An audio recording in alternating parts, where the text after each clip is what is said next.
నా పేరు Karla Premanand, Bahujan student federation of India state vice president మాట్లాడుతున్నాను.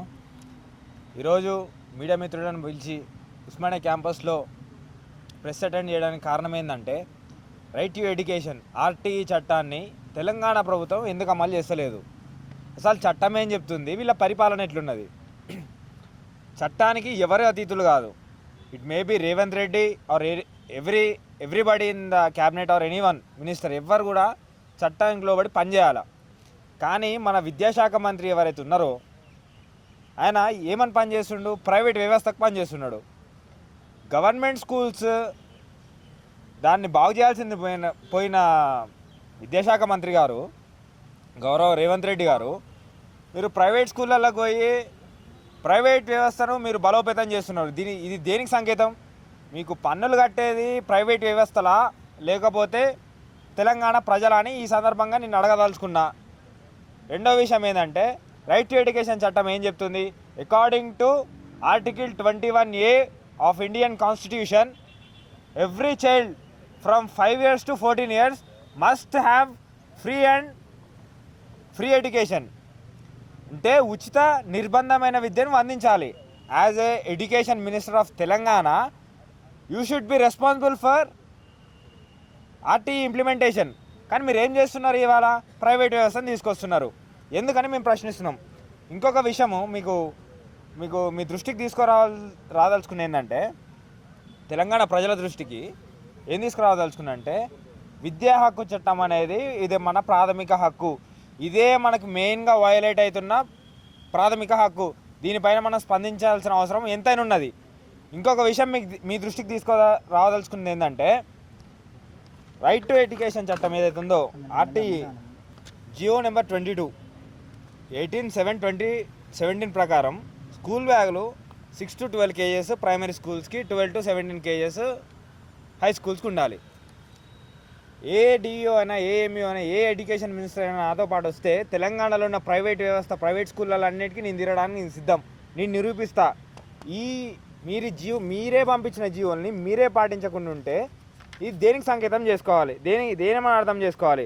According to GO number 37 21 March 2017లో regulation of fee structure DFRC అని, district fee regulation committee అని ఏర్పాటు చేయాలని పెట్టుకున్నారు. ఎందుకు అమలు చేస్తలేరు? ఫీ రెగ్యులేషన్ చట్టం ఎందుకు అమలు చేస్తలేరు? ఇష్టం వచ్చినట్టు ఫీజులు పెంచుకుంటూ పోతావు ప్రైవేట్ వ్యవస్థలో. ఇటు చూస్తేనేమో గవర్నమెంట్ స్కూళ్ళల్లో నువ్వు చదివినా అని చెప్పి నీ నోటితో నువ్వు అంటావు, గవర్నమెంట్ స్కూల్లో చదివినా అని చెప్పి. నువ్వు గవర్నమెంట్ స్కూల్లో చదివేమో సీఎం అవుతావు. మా పిల్లలేమో గవర్నమెంట్ స్కూళ్ళలో చదవద్దు, ప్రైవేట్ స్కూళ్ళలో చదవమని చెప్పి మళ్ళీ ఏవిఎన్ లేక్ ఫీల్డ్ అనే స్కూల్ని నువ్వు ఎస్టాబ్లిష్ చేస్తావు. దేనికి సంకేతం ఇది? ఫ్రీ ఎడ్యుకేషన్ 12(1)(c, అదే ఆర్టికల్ 21A ప్రకారం 12(1)(c) సెక్షన్ ప్రకారం GO number 42 30 date 7th month 2010లో జియో నెంబర్ 42 వచ్చింది. కానీ మీరు ఎందుకు ఇంప్లిమెంట్ చేస్తలేరు? సరే, ఇదంతా పోనీ ప్రైవేట్ వ్యవస్థనే మనం కన్సిడర్ చేద్దామని మీ ఆలోచనకి వద్దాం. ఒక ప్రైవేట్ వ్యవస్థ లేకుంటే ఒక ప్రైవేట్ స్కూల్కి పర్మిషన్ కావాలంటే రైట్ టు ప్రొటెక్షన్ యాక్ట్ ప్రకారం 50% ఆఫ్ ఇన్కమ్ ఏదైతే ఉంటుందో, ఏ సొసైటీ మీద అయితే రిజిస్ట్రేషన్ చేసి ఉంటుందో ఆ సొసైటీ మీద 50% ఆఫ్ ఇన్కమ్ని మీరు స్టాఫ్ శాలరీస్కి ఇస్తున్నారా? ప్రైవేట్ వ్యవస్థలు 15% మెయింటెనెన్స్ ఎక్స్పెన్సెస్ లెక్క ఖర్చు పెడుతున్నారా? 15% డెవలప్మెంట్ యాక్టివిటీస్ ఖర్చు పెడుతున్నారా? 15% గ్రాట్యుటీ కాంట్రిబ్యూషన్ ఇస్తున్నారా? 5% లాస్ అండ్ ప్రాఫిట్ మీద నడవాలి ఏ ఎడ్యుకేషన్ ఇన్స్టిట్యూట్ అయినా, ఇంక్లూడింగ్ అది ఏదైనా కానీ మీరేం చేస్తున్నారు? ఈ ప్రైవేట్ వ్యవస్థలో ఉన్న టీచర్లు, ప్రైవేట్ వ్యవస్థలో ఉన్న టీచింగ్ నాన్ టీచింగ్ స్టాఫ్ మీద కూడా మీరు వాళ్ళ శ్రమ దోపిడీ చేస్తున్నారు. You are clearly violating the constitution of India and fundamental rights of Telangana people. You should be responsible for all this allegations or whatever you are making. Telangana budget మొత్తం 3.5 లక్షల కోట్లుంటే 23,108, అంటే హార్డ్లీ ఒక 9% ఎడ్యుకేషన్కి ఇచ్చినావు. నువ్వు హెలికాప్టర్లో తిరగడానికి, మీ మంత్రులు హెలికాప్టర్లో తిరగడానికి ఏమో ఇష్టం వచ్చినట్టు ఖర్చులు పెడుతున్నాం. నీ జేబుల నుంచి తీసి ఖర్చు పెడతలేవా? అయ్యి మా తల్లిదండ్రులు, మేము పన్నులు కట్టి, నేను రోడ్డు మీద రోడ్ ట్యాక్స్ ఉంటుంది, బండికి చలాన్లు పడితే మేము ఆ చలాన్ల రూపంలో మీకు పన్నులు కడుతున్నాం. ఆ పన్నుల పైసల్ని మీరు మాకు లెక్క చెప్పకుండా ఇష్టం వచ్చినట్టు మీ ఖర్చు పెట్టుకుంటే మా విద్యకి ఎవరు ఖర్చు పెట్టాలి? అని ఈ సందర్భంగా నేను ప్రశ్నిస్తున్నాం. Bahujan student federation of India దీన్ని కానీ మీరు ప్రైవేట్ పరం చేద్దామనేది ఆలోచన ఉన్నదో దాన్ని వెనక్కి తీసుకోకపోతే మాత్రం దీన్ని తీవ్ర రూపమైన కార్యాచరణ చేయదలుస్తాం. ఖచ్చితంగా మీ ప్రభుత్వంపై తిరుగుబాటు మొదలైంది. మళ్ళా చెప్తున్నా. ఇంకొక విషయం మీకు క్లియర్గా I want to make clear that తెలంగాణలో ఉన్న పేరెంట్స్కి అందరికీ దయచేసి నేను విజ్ఞప్తి చేసేది ఏంటంటే, నీకు చదువు వచ్చినా రాకపోయినా చట్టం తెలుసుడు ఇంపార్టెంట్. రైట్ టు ఎడ్యుకేషన్ అనేది మన ఫండమెంటల్ రైట్, ప్రాథమిక హక్కు. కాబట్టి దీన్ని అడిగి పొందుకోవాల్సిన బాధ్యత మన మీద ఉన్నది.